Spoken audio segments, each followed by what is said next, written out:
Welcome to an all-new year of storytelling here at the Fireside Tales.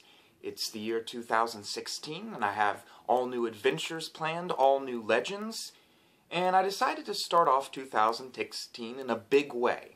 I'm going to be telling a story about giants. Technically, Abby Yo-Yo is actually the most popular video I have ever done. It's like, compared to all the other ones, it's like, to be honest, 200. I don't know how, to be honest, but anyways, I decided I have this book called Haunted Ireland, and I thought I'd go ahead and tell you one of the stories, which just happens to be believed to be true. So anyways, this story is about Finn McCool, and it's a very popular legend in Ireland. If you go to any of the pubs, you can probably get a few people who will be willing to tell you the story, and it goes something like this. In Ireland, there are many legends. Stories about St. Patrick and how he charmed the snakes. Stories about the Blarney Stone and how it gave the people the gift of gab. One story in particular tells of a giant known as Finn McCool.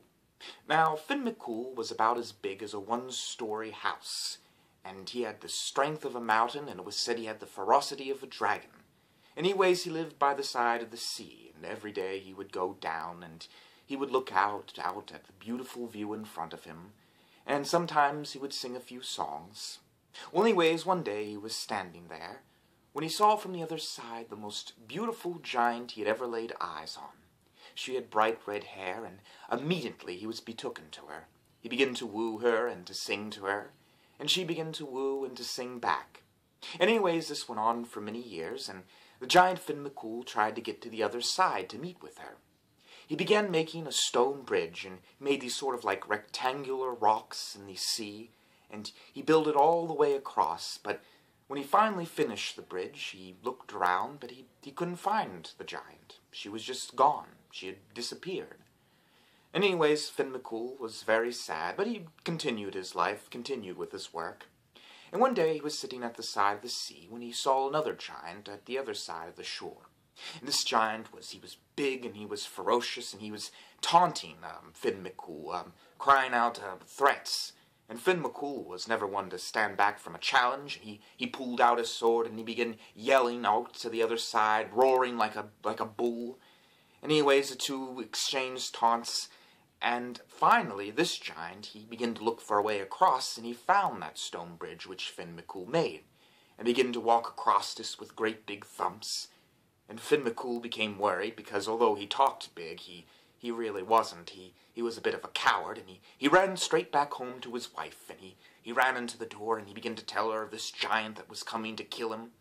So his wife let out a sigh, and she took him, and she put him in the bathtub, and without questioning her, she began to do some odd things. She put a blanket over him, and put a bib and a little rattle. Anyways, then she walked over and continued cooking as if nothing had happened. Anyways, the giant burst into the door, and he was quite bigger than Finn McCool, and quite stronger, too. And he began to look around, and he asked her if he had seen this giant, and she told him no. But just then he heard a sound from the other side, a little cry. And this giant, he marched over, and he opened the door. And he found a baby lying in there, and the baby looked at him. And this giant was terrified.